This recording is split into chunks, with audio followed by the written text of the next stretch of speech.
Hello, scholarship recipients. Once again, you are warmly welcome on this YouTube channel.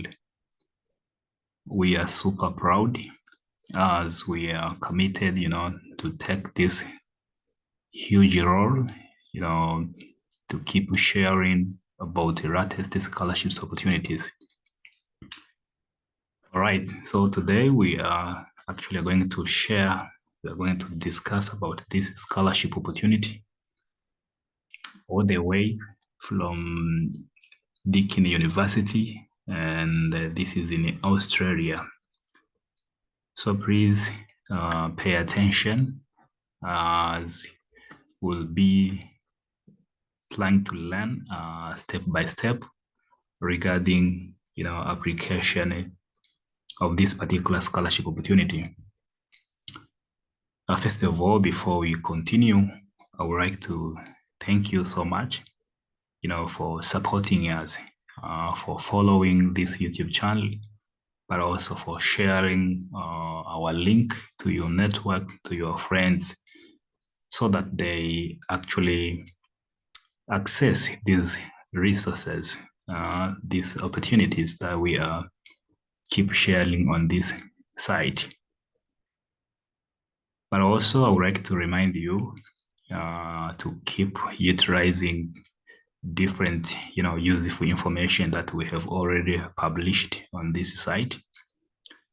You might remember we have already discussed about the most difficult aspects in the scholarship application process. On this site, you can find that video and try to learn. But also we have already discussed, about the important question that is really disturbing most of the students, especially those who consider themselves to possess low grades in terms of GPA, grade point average, or CCGPA. So in our last discussion, we discussed about how a particular student who considers themselves to possess minimum or low grades during their previous education, how they can secure a fully funded scholarship. So please keep learning on this site. Those techniques, those secrets, they are already here. But also we have uploaded the scholarship opportunity to pursue studies at the Chulalongkorn University in Thailand, which attracts both students from ASEAN and non-ASEAN. But we still have a lot of scholarships opportunities that we have already published on this channel that you can continue, utilize here and find if you get the one that interests you. So after saying that, then let's try to start the business of today, or the discussion of today. As I said,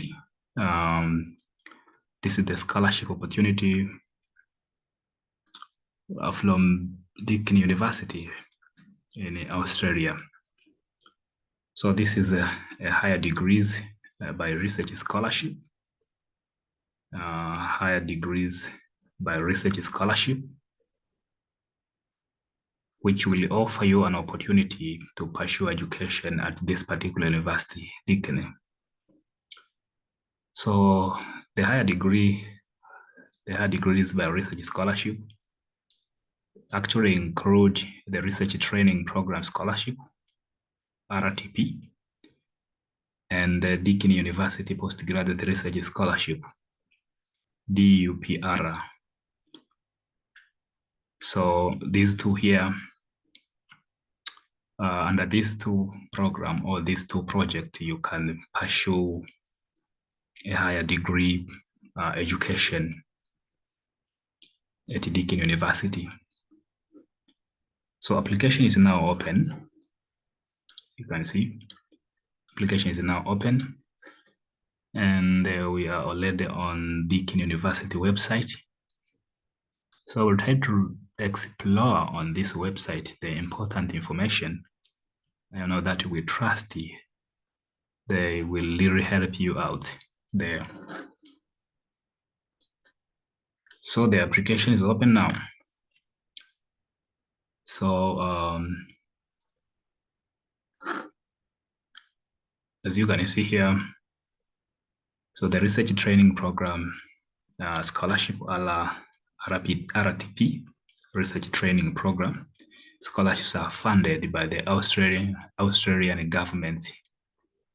So the funder, the funding organization, funding country is Australian government. While the DUPR, which stands for Deakin University Postgraduate Research Scholarship, are funded by Deakin University. So it's just the combination of the two. So there's partly Australian government and there's partly Deakin University.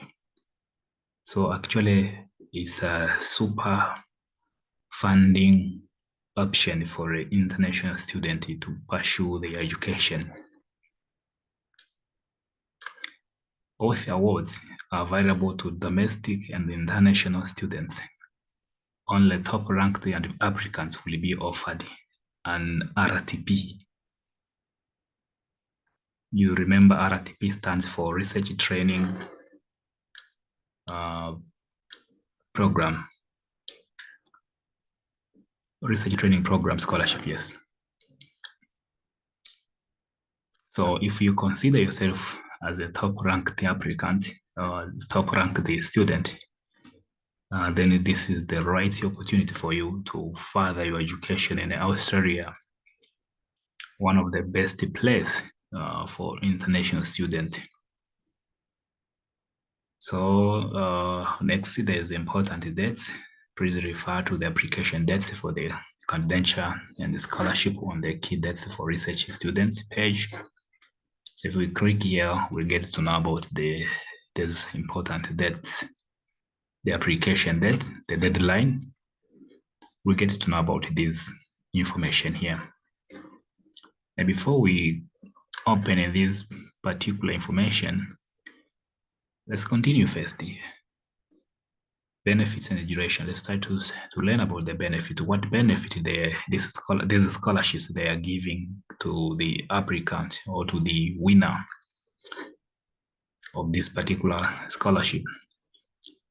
Stipend and the allowances value, term and the condition also apply. So the stipend of 30,000. This is Australian dollar. This is US dollar, yeah, US dollar. 30,000 per annum for 2023, tax exempt. You also be offered this opportunity. This scholarship opportunity will also offer you a relocation allowance from 500 US dollar to 1,500 for single to family, awarded to students who are moving from interstate or overseas in order to study at Deakin. So for international students only, for the case of international students only, single overseas student health cover policy for the duration of the student visa.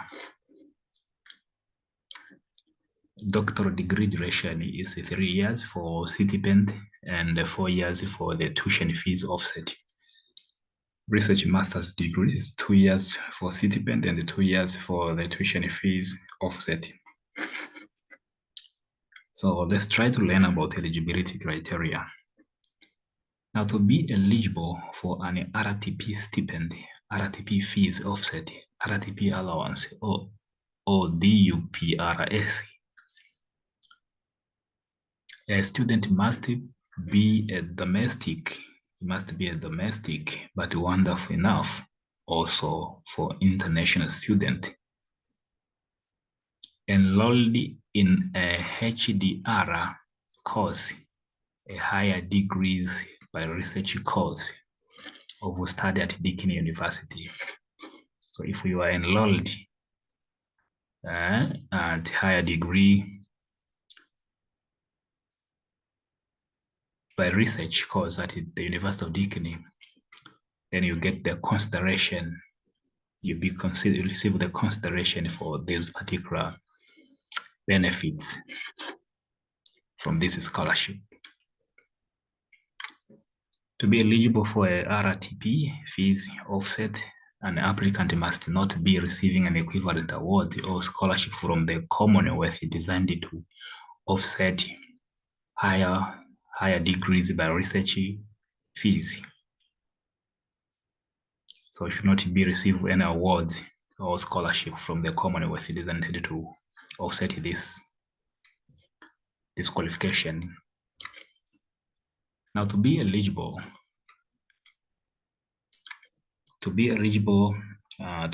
for an RTP or DUPRS stipend, a student must not be receiving income from another source to support that student's general living costs while undertaking their course of study in that income. If that income is greater than 75% of that student's RTP or DUPRS stipend rate, income unrelated to the student's course of study or income received for the student's course of study but not for the purpose of supporting general living cost is not to be taken into account.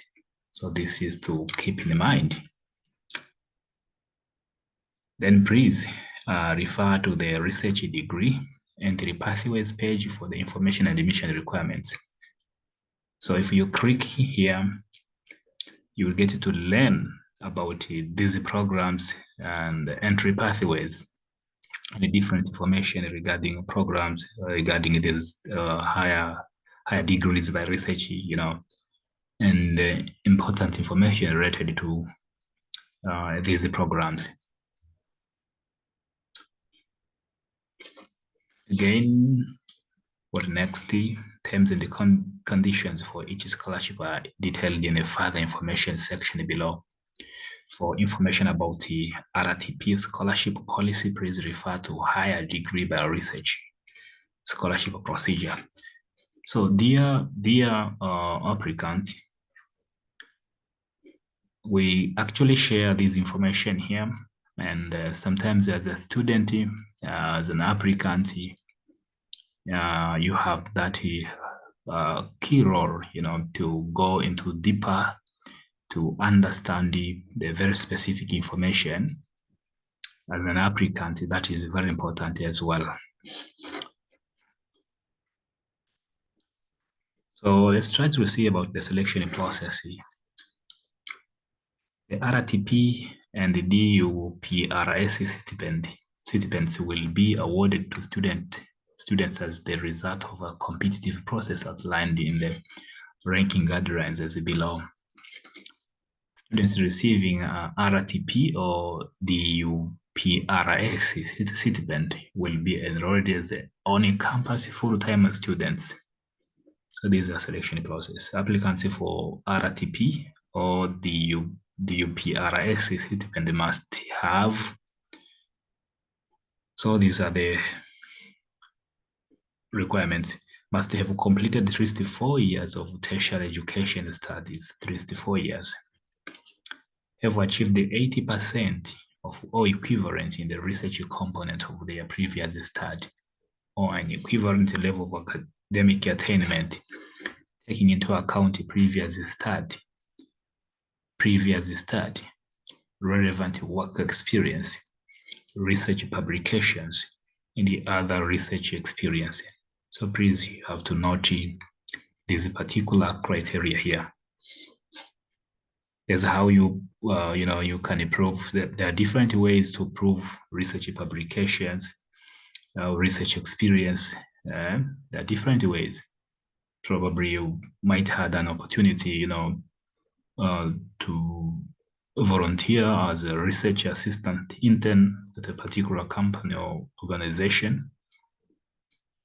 So you have to learn about how you can really prove these experiences because they are very important.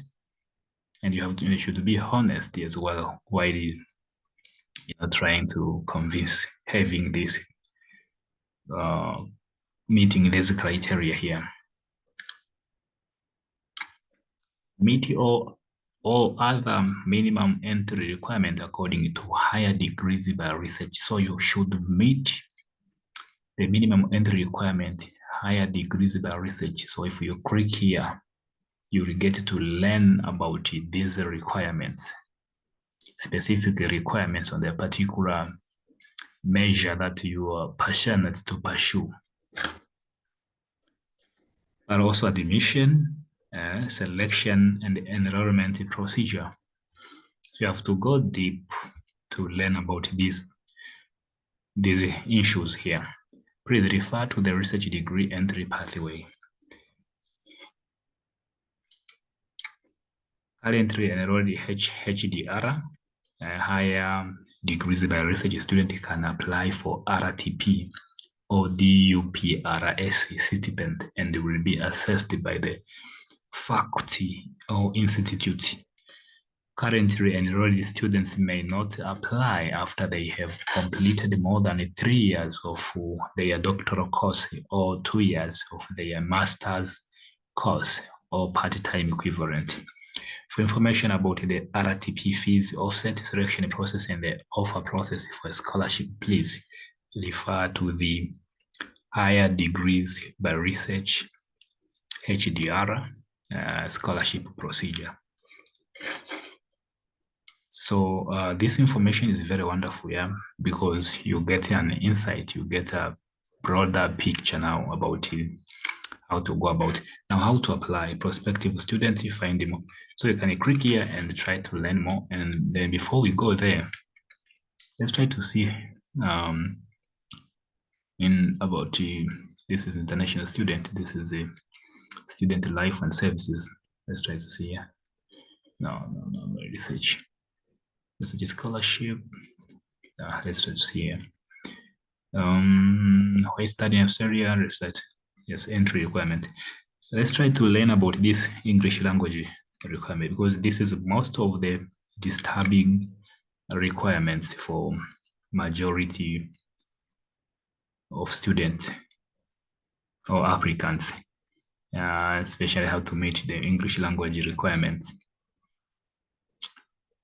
So English language requirements, to get the most out of your degrees, you will need to be able to read. Yes, should be able to read, speak, write, and listen to English at a certain level.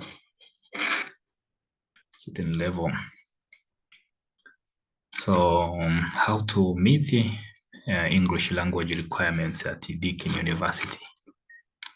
How do you meet that particular requirement? A very important requirement for international student and difficult for some of students to meet this particular criteria. All students must be able to prove that they can meet our English language requirements.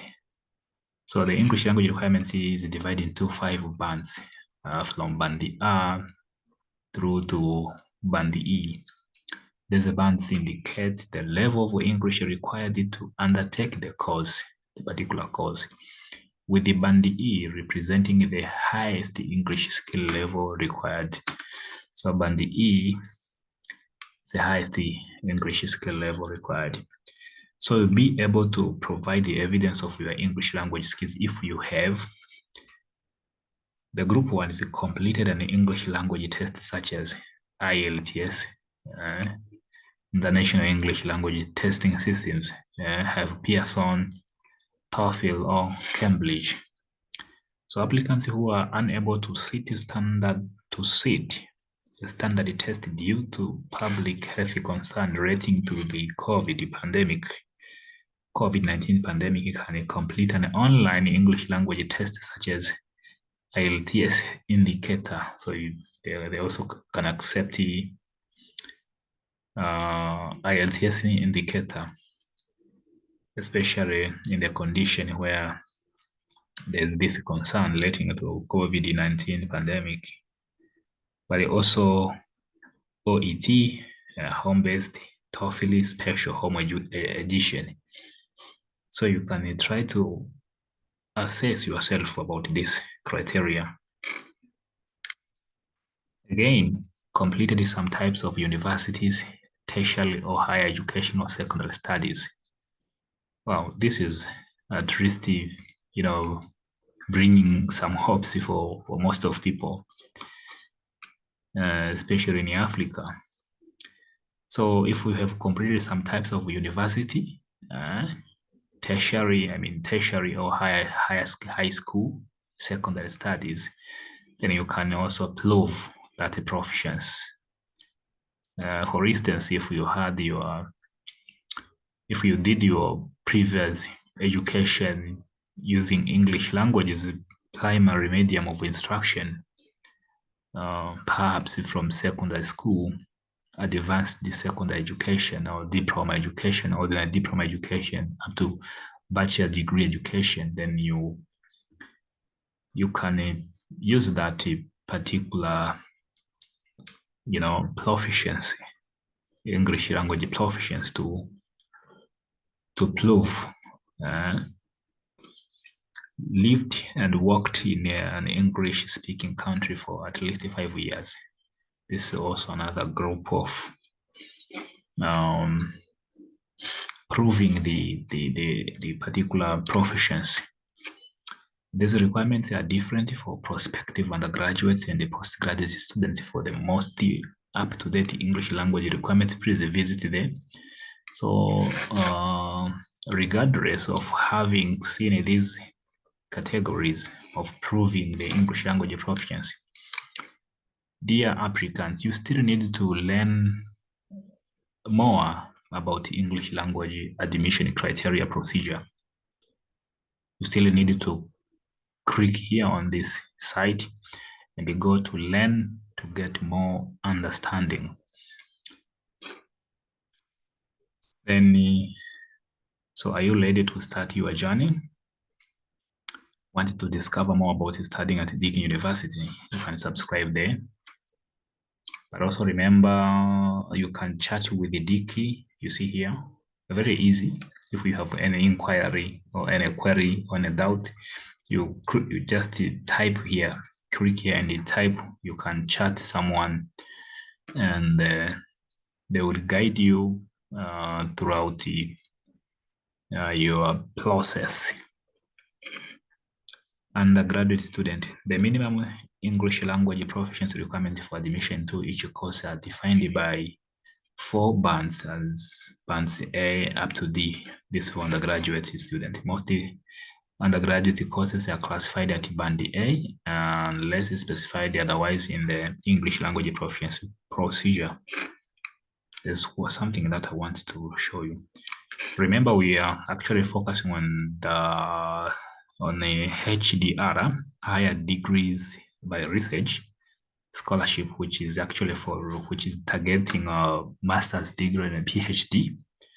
So it's better we concentrate on the information that is really illustrating about the postgraduate students.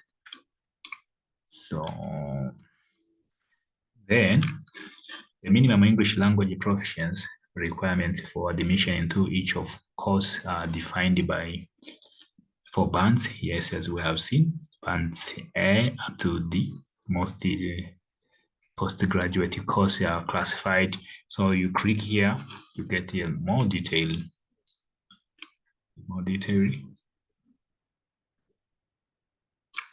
You can satisfy the English language requirements for the specific band in a number of ways, such as English test results.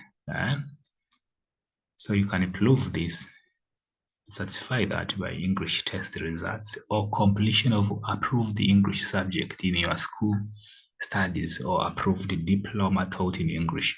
Wow, this is wonderful. This is amazing.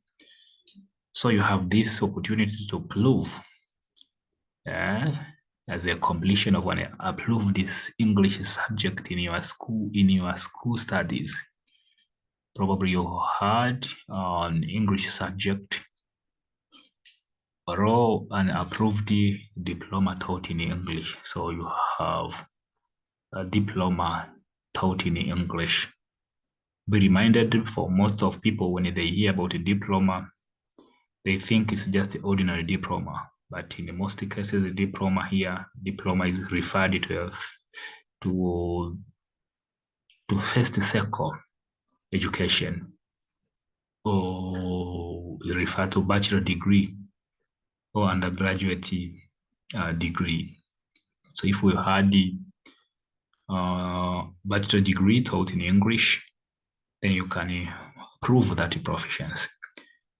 So time limitations apply to age of the evidence used to demonstrate English language proficiency. In general, English language test must be completed no more than 2 years prior to commencement, and the prior start qualification must be completed no more than 5 years prior to commencement unless otherwise specified. So this information is really helpful and adequate to help you out there.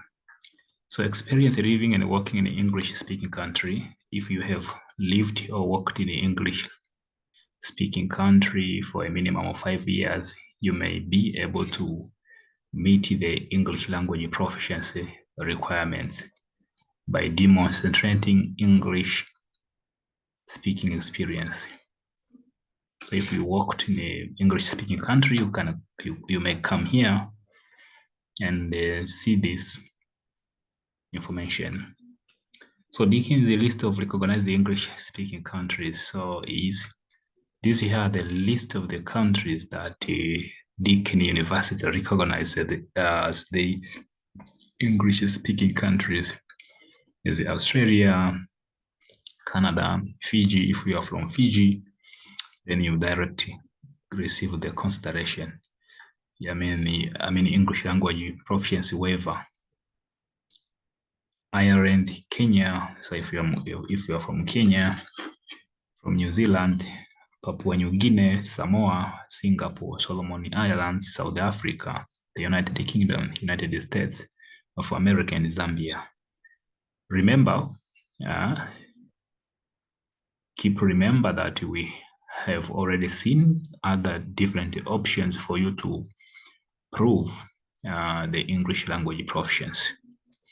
So whether you are not coming from English-speaking countries like these here, which I have listed here, you still have that opportunity that we have seen above to prove that proficiency. Speaking English experience is assessed on a case-by-case basis, and you may be required to provide documents such as a passport, residence or citizenship documentation, supporting statement from qualified references. You may also be required to attend an interview. So actually, for the case of for proving the English language proficiency, I think there's no problem with that. It's very easy. Almost the majority of applicants have that opportunity to prove about this criteria, about this requirement. So hope this information is really going to help you guys, and we still have something here to see here. Key dates we still have to go through these key dates, because it's very important as an applicant to learn about the opening dates and the closing dates of the particular scholarship, so that you can really plan very well and organize all the necessary materials. So here, key dates for research students. Higher degree by research applications are open. So they are opening. Let's try to see key dates for research students. Find the research degree, how to find the research supervisor, research publication, research degree projects. So there are plenty of information here which are important, which you can go through and learn a lot. Applications dates, confidential only application dates. The following faculties and the institutes accepting confidential on applications. You will need to complete an expression of interest form prior to submitting a photo application via online higher degrees by research application form. So this is wonderful once again. Before you submit a formal application, there's an expression of interest that you have to submit first to see if you qualify to go ahead or to proceed with a formal application. So for example, if you are interested, this is the expression of interest, the submission deadlines, and these are here are the forms. If you are interested in the fact of arts and education, so the deadlines is all year round. So all year round they receive the expression of interest, and this here this is the form. So you click, you open it, you fill it, and you submit it. If you are looking for a fact of business and law, PhD student can commence their program in either trimester, 1st March, or trimester 2nd July each year. Expression of interest in the program are due in October. You see, are due in October and February prior to there's a commencement dates. Hope you get it. So information about the program application process, you click here, you get the information. For the fact of science, engineering, and the built environment all year round. This year, the application form. Institute of Frontier Materials all year round.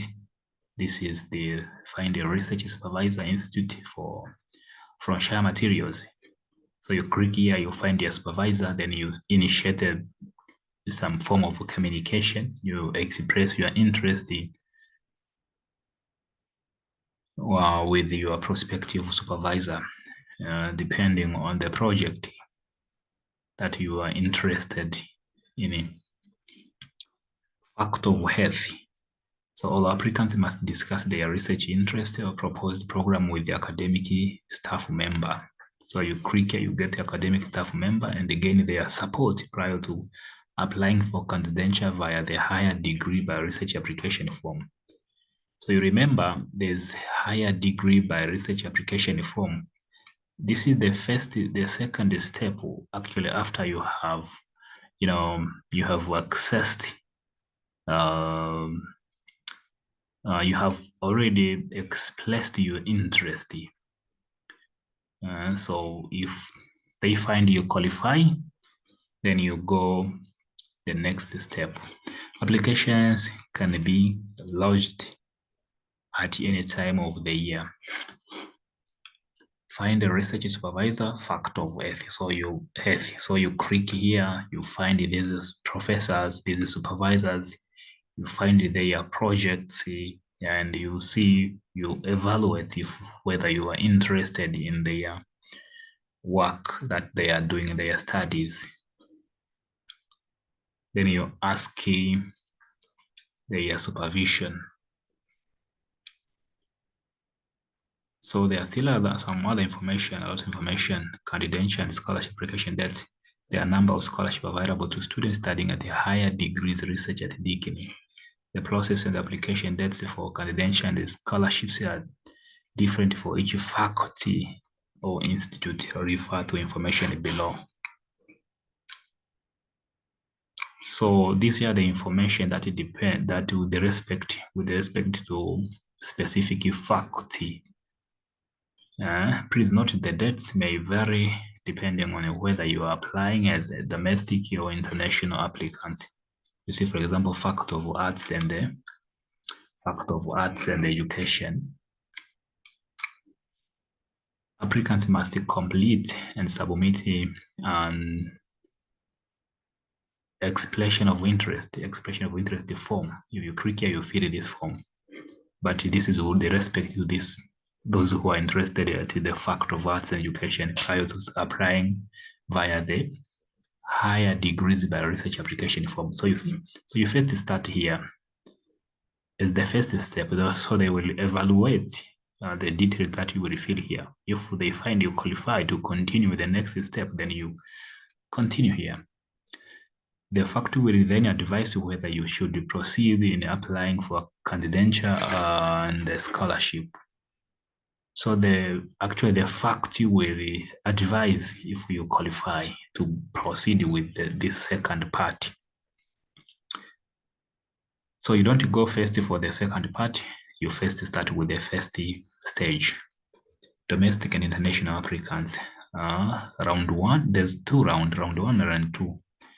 Opening date for expression of interest is 1st February 2023. You see, and this is the deadline. I mean, this is the second round. 1st September 2023. Closing date was 1st March. While this for the second round, so you can go if you delay for the first round, then you can go for the second round, which expression of interest is still only up to 2nd October 2023 for the Faculty of Arts and Education. So this is what you do for every faculty that you are interested in. If you're interested in the Faculty of Business and Law, you come here and you click to see, you click like this. You see, business and the law PhD students can commence their program in either, you remember we said in trimester, 1st March, or trimester 2nd July each year. So you can commence in March through the trimester or in 2nd July each year. Expression of interest in the program are due in October and February prior to the commencement date. So please check the round that is still open to receive the expression of interest. So at information about the PhD program and the application process for this particular faculty of business and law, you can click there and you get the information. So you can continue on different faculty depending on the faculty that you are interested in.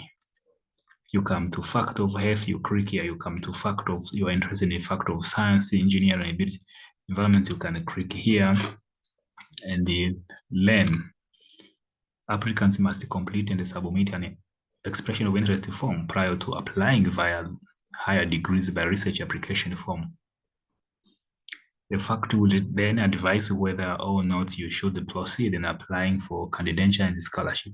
So the faculty will advise or will decide after you have done the first stage. And here there are two rounds, the round one, round two. So you try to see if you are late with the round one, then you consider round two. Please note, if you apply after a close date, you will be considered in the next applicable round. So guys, I hope this is very easy. Like you can keep, digging enough, these factors to see how you can submit your application.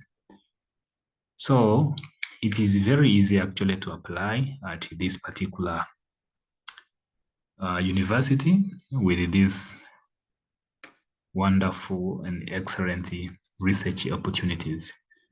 Guys, hope this information will really help you out today. And I hope you are taking, serious this opportunity, provided you are interested. So good luck, but stay on this YouTube channel because we continue sharing a lot of scholarships from various areas, from different corners of the world. So good luck.